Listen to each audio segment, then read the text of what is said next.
Hello everybody and welcome back to our long-awaited AFL series here. We are here in week 14. If you guys have not seen the rest of the series, we got the playlist on the top right corner or in the description below. But we are starting here with week 14 with the Tampa Bay Storm taking on the Iowa Barnstormers. So let's get right into it. So we start off the game here tied up at 7. Josh Harris is going to take this scramble, breaks one tackle, breaks two, breaks three, and then breaks four on his way into the end zone for a touchdown. Incredible. After a 3-and-out by Iowa, Tampa Bay is going to try to go for it here on 4th down, and a last-second heave to Hillary works out in their favor for a touchdown. Move to the left, to the right, to the right. Ooh, I'm too quick, baby. Sit down. So after both teams trading touchdowns, Obert is going to go for the field goal attempt. It drifts off to the right and it hits the right goal post. So it's going to be no good, but it's going to get picked up by Kissinger, and he picks it up to get into the end zone for a touchdown. But Josh Harris and Tampa Bay Storm respond here by connecting to Hillary once again for a touchdown right before halftime.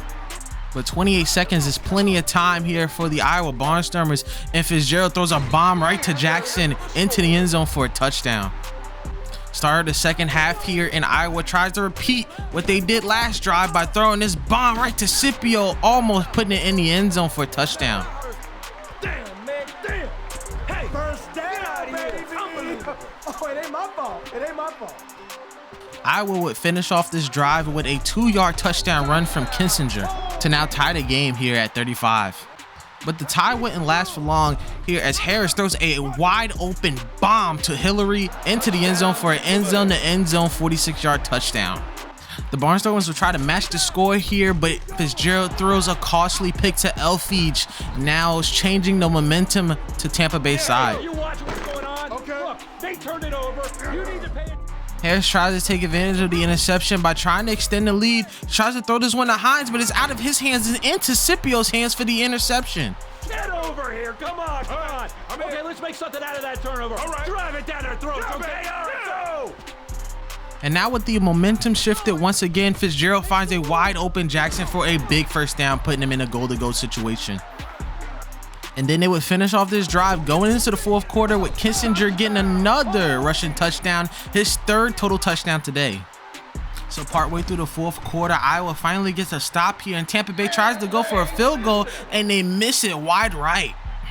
Iowa trying to take advantage here with the missed field goal, but Fitzgerald would throw another costly pick to Elfage here in the fourth quarter. All right, we can't waste this opportunity. So Josh Harris, having now another opportunity to score on an Iowa turnover, doesn't hesitate to take advantage here as he gets a wide open Skaggs for a TD. Yeah, baby, this is my world. Get out of here. Man, that's crazy. So after a lengthy drive here, Iowa now in the goal line, going to throw this one right to Jackson for a touchdown, now tied up once again at 49. So here on the 3rd down, Tampa Bay can run down the clock with just a first down here, and Nixon would get it, but it would be called back for holding, a crucial penalty there. I think you're watching a different game, ref. Have you had your eyes examined recently? There's got to be some excuse calling a penalty like that. So here on 3rd and 8 now, they're going to go with another decision, a questionable one at that, to run the ball with Iowa having a timeout. So now Lewis going to go with the 55-yard field goal attempt. It's long enough. It has the distance, but it is just not accurate enough. It misses just to the right, and now Iowa has an opportunity to score. So here on the very next play, John Fitzgerald going to drop back the pass, rolls off to the right, and finds Brandon Scipio, who breaks one tackle, not two, but he breaks three to get into the end zone for the game-changing score. Yeah, that's what I'm talking about. Let me hit. Come on, yeah. Breathe out. So now Iowa has no timeouts here going into their final drive. Harris gets hit on the throw, gives it to Rowe, breaks a tackle, and he gets tackled at the 10-yard line. They only have 5 seconds left. This is the last play. Harris dropping back. He's going to decide to run it here. He thinks he can break some tackles, but he absolutely cannot. He gets tackled there at the 5-yard line, and Iowa will get out of here with a 56-49 win here at home. So for our second matchup here for week 14, we are traveling to Philadelphia to see the Soul take on the Colorado Crush. Matt Nagy and Nickerson start quickly here as he throws a 35-yard bomb to him for their first touchdown of the game. After trading touchdowns, Graziani would find Molden here for a 25-yard touchdown, now taking the lead back at 3. But Philadelphia would respond once again, this time giving it to Duke Pettijohn as he breaks a tackle and breaks free, getting into the end zone for a 15-yard touchdown. After a Colorado field goal, the Duke was not done yet as he takes it into the end zone, bullying a man over for a 6-yard touchdown run. So after a Colorado touchdown, Duke Pettijohn wants to do it again. His third rushing touchdown today, this time from 24 yards out. Graziani and the Crush are still fighting here as Graziani finds a wide open Marshall as Brown was just sleeping there on his route, and they get a touchdown, still closing in on that deficit. So the first play after the touchdown, Matt Nagy's going to find a wide open Nickerson once again for a 45-yard score. First down here at midfield, and Graziani is still going to keep responding here. Throws this one right to Marshall, and he gets his hands up and scores. So after a Philadelphia field goal and a 3-and-out by Colorado, Nagy's going to have the ball again, and he's going to give it to Doggett, who is wide open, and he's going to take it into the end zone for a score to increase their lead. So now down by 11, the Crush trying to respond here, but Graziani gets absolutely pummeled there by Johnson, and Duke Pettijohn going to get the fumble recovery. So now after the fumble recovery, Duke Pettijohn wants to get into the end zone once again, breaking tacklers to get into the end zone for the 4th time today. Yeah, this is all mine. My field, my house, my ball. So here on a crucial 3rd down, Graziani going to give this one to Patu. He breaks 2 tackles, but he gets slammed over the board into the table. Ouch. Yeah, baby, I'm just getting started. I got some more. Unfortunately for Colorado, they can't capitalize on the first down, so they will only go for 3 to reduce the lead by 15. So the Philadelphia Soul have a 2nd and 15 after a holding call, but that is no problem for Aristogui as he gets the deep ball throw and gets the catch for the touchdown. So Graziani trying to spark something here in this 4th quarter, trying to give it a chance here, but he's just going to throw an interception to Brown, and that would be basically the game as the Soul win this one 76-50, a 16-point convincing win, and the Soul keeping their playoff hopes alive. Please drive home safely. So far, week 14 scores, we got LA going to Baltimore and dominating the Brigade 35-56, and LA gets their 5th win of the season. Matt DeRazio shining once again as Washington get their 10th win of the season and outdoing Cleveland 54-31 at Cleveland. Todd Hamill and the Georgia Force surprised everyone with a 11-point win against Orlando in Orlando, now back in the division here at 7-5. Mark Reed showcases 8 touchdowns in a win against a newly competitive Toronto Phantoms team 55-48 in New Orleans, is yet the 2nd team to go 10 wins this season as they go 10-3 now. And a surprising win here by Albany, beating out their rivals here in New York at home in Albany 59-49, and said Bonner scored 6 touchdowns on the day. Now let's continue the action as we go to week 15. Alrighty guys, for week 15, we are going back to LA here to see the Kiss take on the Cleveland Gladiators here. Now the Kiss have been pretty awful this season, but they want to try to get a bounce back win against the Gladiators who are competing. Here on LA's first drive, now down by 7 points, Dolezal finds Bailey and connects with him for a 45-yard touchdown. After a Cleveland touchdown, the LA Kiss and Dolezal try to respond, but Dolezal tries to throw it to White, but it gets picked off by Pettis, now taking it to the 15, and a big momentum shifter as Cleveland ends the drive with 3 points. Nearing the end of the first quarter, Dolezal tries to respond after being down after the interception. Anderson gets the grab, but it almost ends up in disaster, but Bailey gets the fumble recovery to keep the game going, and also tack on an extra 5 yards from the face mask. So a few plays later, after the fumble, Dolezal, nice steady pocket, gonna throw this one right to Bailey for a touchdown and to keep themselves in the game. But Bishop having no problems here with his LA defense, throwing this bomb right to Fager for a 45-yard touchdown. After LA touchdown, Bishop and the crew go for it here on 4th down, but Bishop finds no one here as it's going to be a turnover on downs. So after the turnover on downs, Dolezal takes advantage here as he throws this strike right to Bailey to finally take the lead here. Down by 4, Bishop is going to take this into his own hands. Going to take a run here. Breaks a tackle from White, but there's nothing but green in front of him as he gets a 20-yard rushing touchdown. Oh yeah, how you like me now? Step to the left, step to the right.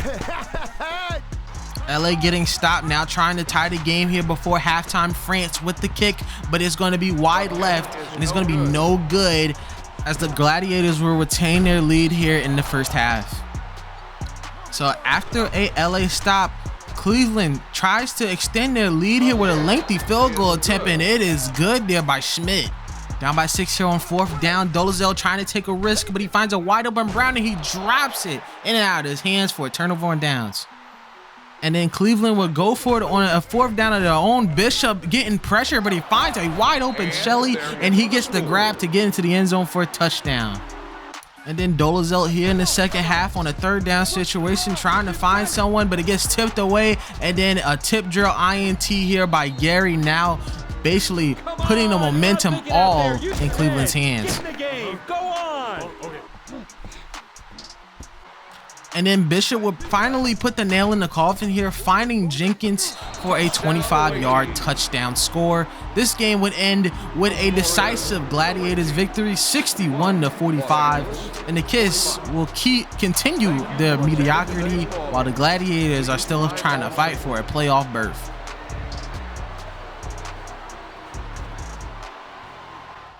Here for our second matchup for week 15, the Toronto Phantoms go across the falls here to take on the Albany Empire here in this interdivisional matchup. Hamilton on his very first drive makes a big crucial mistake here as he tries to throw it to McCullough, but ends up with Carter as he takes this one all the way down the end zone for a pick 6. So after Toronto 3 and out, Albany is back on the field here. Said Bonner going to find Carter and connects into the end zone for a 20-yard touchdown. So down by 14, Hamilton finally gets something going as he finds his rookie Gore all the way into the end zone for a 45-yard score. So after Albany field goal, Hamilton going for it here on 4th down, but can't find anyone, has to let the ball go. Him and his coach gets destroyed for a turnover on downs. The Empire do take advantage of the turnover on downs, ending up with a field goal and now being up by 13. So Orr would apparently add on to the onslaught here as he breaks a couple tackles and then he breaks free, taking this one all the way into the end zone for a 43-yard score, or so we thought here, as Lee gets caught on the holding call.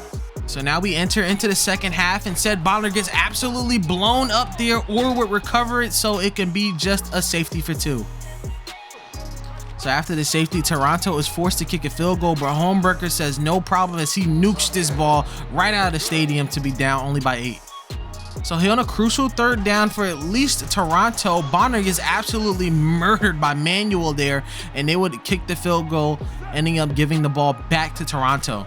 And Hamilton trying to make something out of this drive, giving it to once again his rookie Gore for the big first down. Now in striking distance, Hamilton would end this drive with a big touchdown to Warren, and now the Phantoms are only down by 1. After an Albany touchdown, Hamilton would give this one to cover boy Bob McMillan, and he would rumble and stumble all the way into the end zone for a 26-yard touchdown run. Now going for 2 to tie the ball game up. Hamilton will find a wide open Warren for the 2 to tie the game. Said Bonner would respond quickly with this 20-yard touchdown pass to Carter to keep the distance here in the 4th.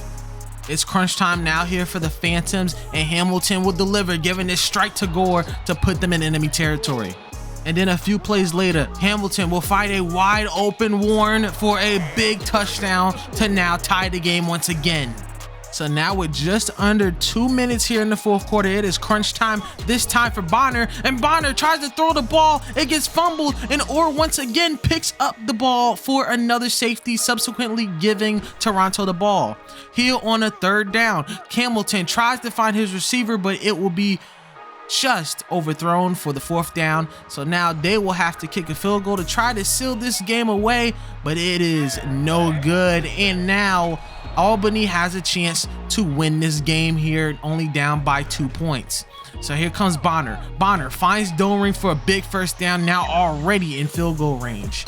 15 seconds left. Bonner finds Doring once again, and even after an illegal blitz, gets a big 1st down. So all they need is a field goal here. 13 seconds left. The kick is up, and it is no good by a sliver. By a sliver here in Albany. I don't believe the fans can even believe that, as the Phantoms get out of here with a 2-point victory, 36-34. Keeping the slim playoff hopes alive. And now we move on to the recap of week 15. Chicago takes advantage of the injured Matt DeRazio here as they win this one 46-39, with Rohan Davies stepping in and scoring 6 touchdowns of his own. Gaines takes over for Graziani, and he picks up right where he leaves off, scoring 2 touchdowns of his own en route to a victory against Arizona in Arizona, 47-37, now sitting at 500 at 7-7. So Chad Dukes has a field day against Jacksonville, scoring 5 rushing touchdowns in addition to an interception, destroying the Sharks 80-37. New Orleans MVP candidate Mark Green goes out for an injury here as Alonzo Gold tries to pick up, but it is too little too late for New Orleans as Philadelphia outlasts them 52-45 in a much needed win for Philadelphia. Shane Stafford and the Orlando Predators continue their winning ways here, dropping 20 points in the 4th quarter, beating Tampa Bay 51-42, and now going up to 9-4 in the season in a very competitive South Division. As you can see, New York is crumbling at the seams here. Their 4th straight loss here as they lose 38-30 to a surging Dallas squad who took advantage of their injured wide receiver 1 and their quarterback this week, and their backup quarterback of their own, Sonny Cumbie, scoring 5 touchdowns today. So let's continue this episode here with our final games today at week 16. All right, guys, for our first of 3 matchups here in week 16, we got the Arizona Rattlers taking on their bitter rivals in the San Jose SabreCats here in Arizona. After a San Jose touchdown, the Rattlers get the ball, and John Dutton gets right to work throwing a deep ball right to Burns for a 46-yard touchdown. Here on a 3rd down on the next drive, San Jose's Dukes gets into the end zone, no problem with a touchdown, but they call a holding call on Knight that brings that touchdown back. Ref, I can't believe you called a penalty on that. I mean, you're in the wrong occupation. Let me tell you, you should have been a prison warden. So after the call, San Jose would have to settle for a field goal, and John Dutton would get right back to work with Burns with another deep ball touchdown, this time their 2nd of the game. The Rattlers get the ball back after a San Jose 3-and-out, but John Dutton throws the ball too quick at the line, and it gets tip drill intercepted. What's your problem? Look, are you watching the same game? What team are you playing on? Come on. Shortly after the interception, a few plays later, they would give this one right back to Chad Dukes, this time getting a touchdown with no flags. Let me tell everyone. Let me get a prepaid. Hello? Leave a message.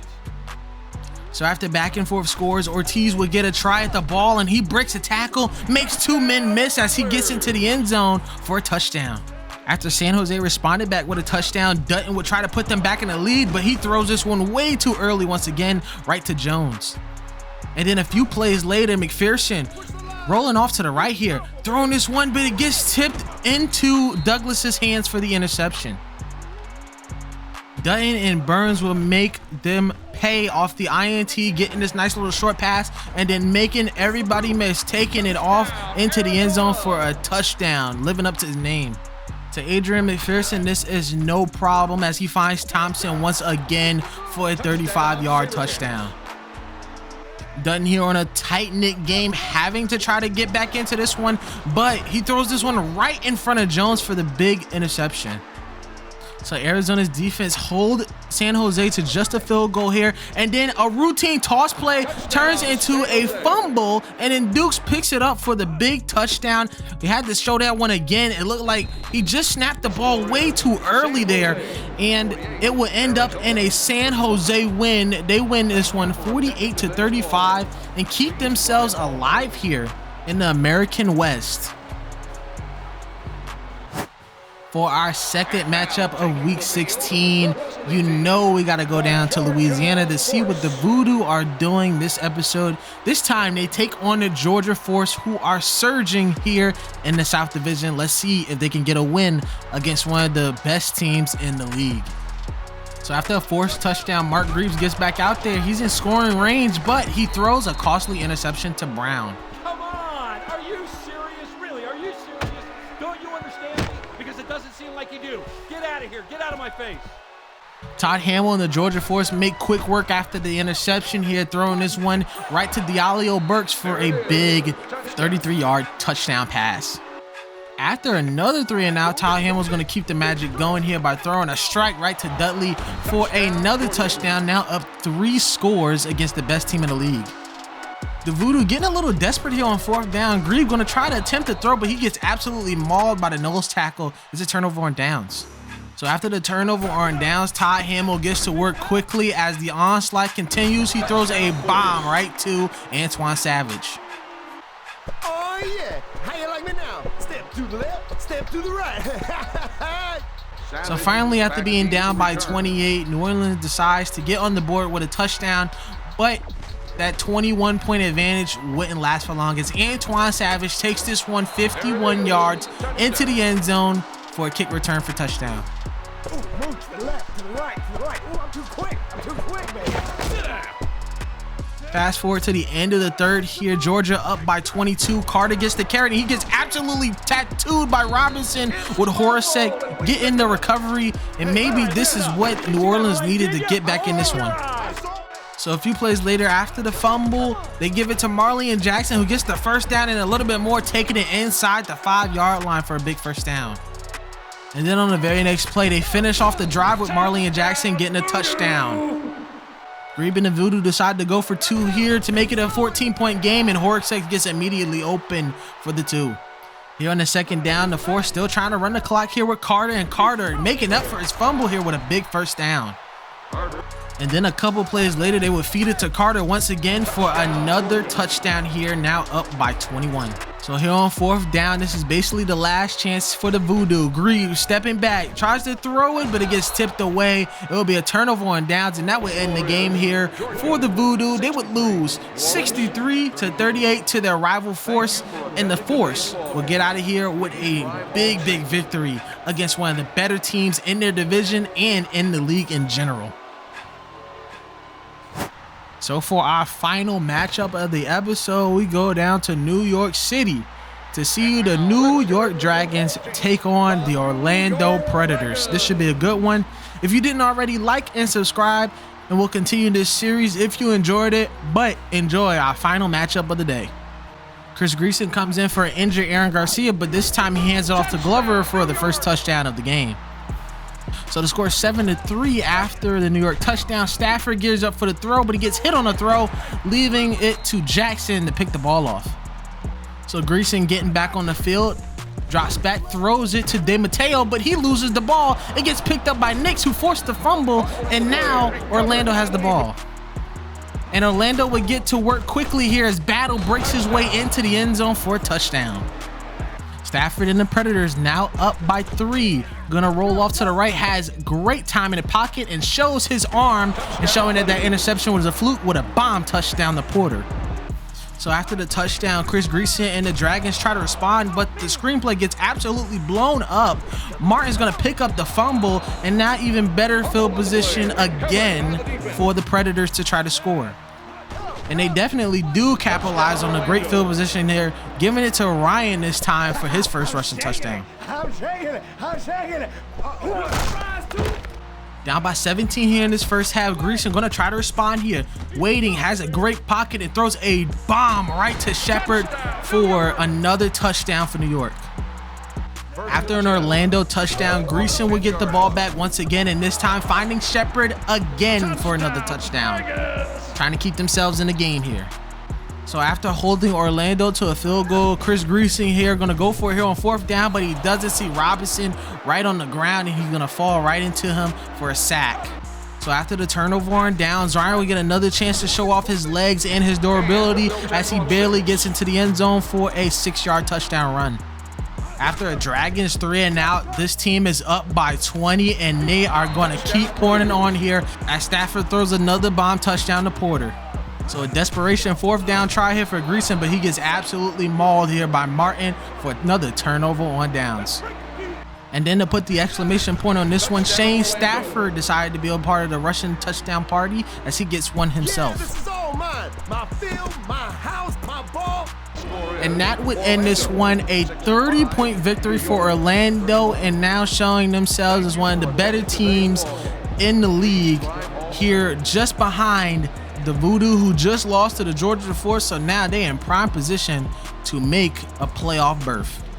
So now let's move on to the recap of week 16 and the stats and standings around the league. So with the conclusion of week 16 of the AFL, we're going to go to our recaps here. Washington destroying Dallas here 68-17. Even though Matt DeRozio had 4 INTs, he is still continuing that MVP campaign. He had 7 touchdowns today, and his rushing leader Chris Avery had 3 touchdowns as well.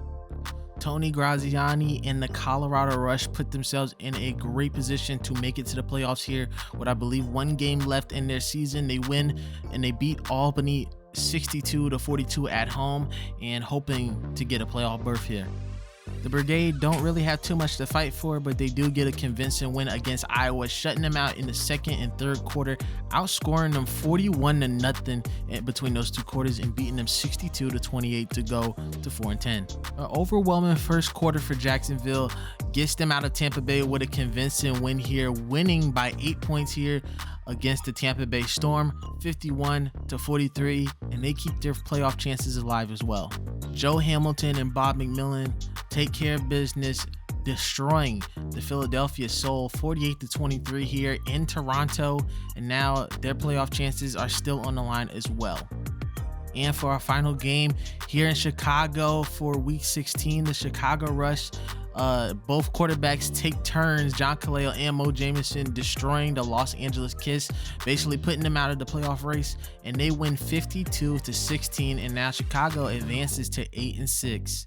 Now let's get right into the stats and the standings. So we have our first undisputed 1 seed, the Washington Valor, end up 11-3 after their victory, and now they can cruise on to the playoffs without worrying about anybody catching up to them or even losing their home field. They have home field now, and they are now 11-3. The next team to clinch their playoff spot here in the American is the Colorado Crush. 8-7. Now they don't have to worry about another game next week or the week after that. The Chicago Rush still fighting for their playoff spot here. I believe they are in the same division, the American Central. Yes, they are. It's 2 teams. It's a lot of teams in the American Central here that are fighting. The first 3 teams are fighting here, and I guess the Crush have beaten the Rush twice, so that means that the Crush are gonna have clinch the playoff spot there. So the Rush gonna have to do some things to try to get back in the playoffs. I believe they still have a shot here. I don't know how their playoff format works here in the AFL, but I think they still have a shot. SabreCats 7-7, Gladiators 7-7, the Rattlers are 6-8, Empire, Barnstormers, and Kiss are at a lowly 5-9, and the Brigade are at 4-10 for the American Conference. Here in the National Conference here, the Predators did not clinch the playoff spot yet because of the VooDoo. The VooDoo are now 10-5 this season, and they have clinched their playoff spot, but they have not clinched home field. The Predators still have a spot to do that, even though they lost the division. They are 10-4. The Force are 9-5.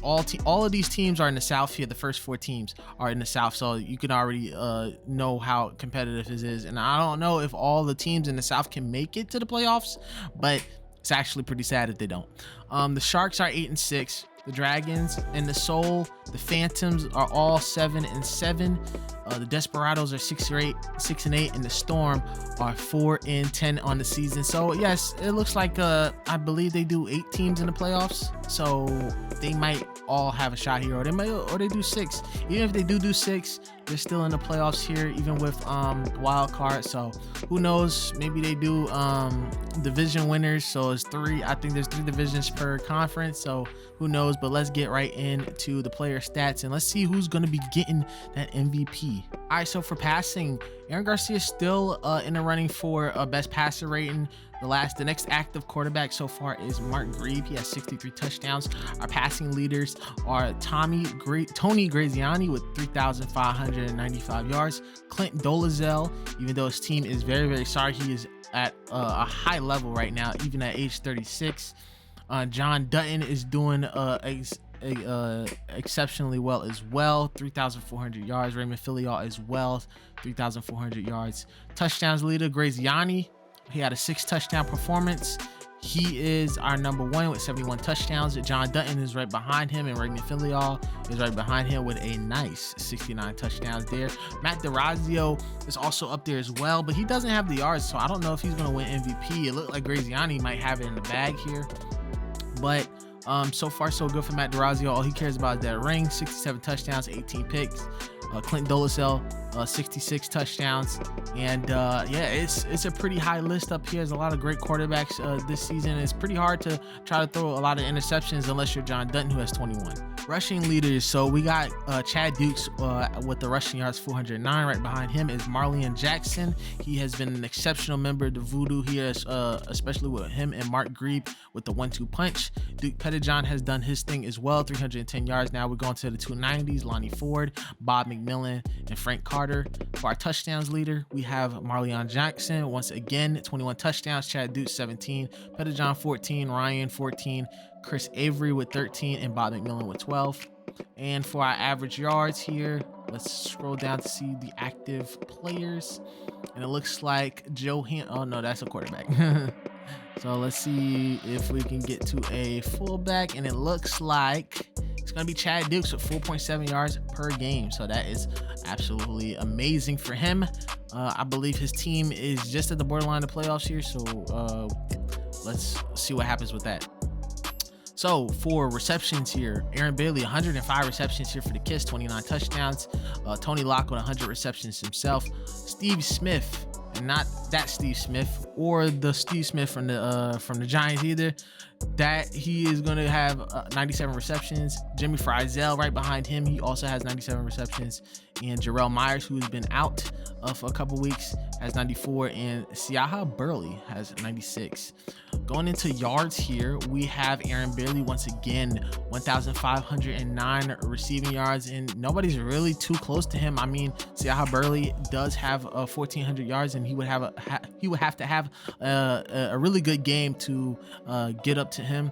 And of course, 100-yard games are not very uncommon here in the AFL. I know I said that kind of weird, but yeah, they're really common here in the AFL. So you can easily try to catch up here with a really, really good game and a couple touchdowns.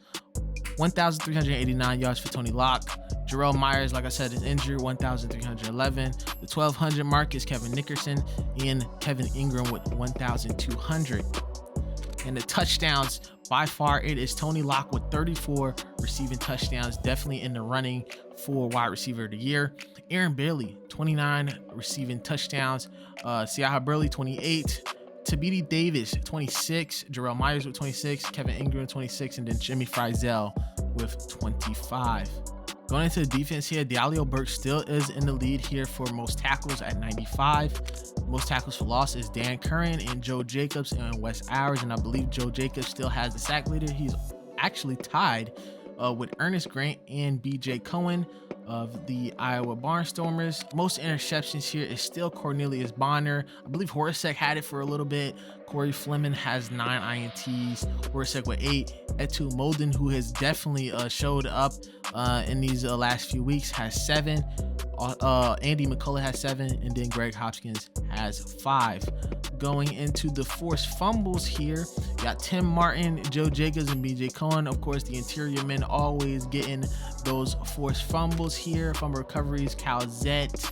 And the defensive touchdowns, Chad Dukes. Actually, in that linebacker position, you do get a lot of opportunities to get some touchdowns. Going into safeties here, Loney, Thomas, and Manuel still in the lead for safeties here, even though Eric Thomas hasn't been, I don't believe, been playing for like 8 weeks. And we got 2 blocks from James Burrow. I didn't even know you could block in this game. All right, guys, so that is the long-awaited episode of the AFL here. We are going to finish out this regular season with week 18 and 17, and then we are going to go right into the playoffs episode. We're going to have a wild card episode and then a divisional episode, and possibly merge that into the championship round. So we'll see what happens. Thank you guys. If you guys do remember this series, I know this has been a long time since I've done another episode of this series, but I'm hoping to keep it going here. And I want to try to do a relegation system to where the team is in last place. I just completely change the team and we'll make it into whatever team of your arena football you want to see. But we'll cross that bridge when we get to it. Thank you guys so much. Follow the playlist here if you're new. Like and subscribe if you also are new to this. I haven't posted this in a while since I've gotten a surge of subscribers. I believe I was at like 250 when I first did my last episode. Now I'm at 400. So I'm definitely excited to see what you guys think of the series. And I'll catch you guys in the next episode. Peace.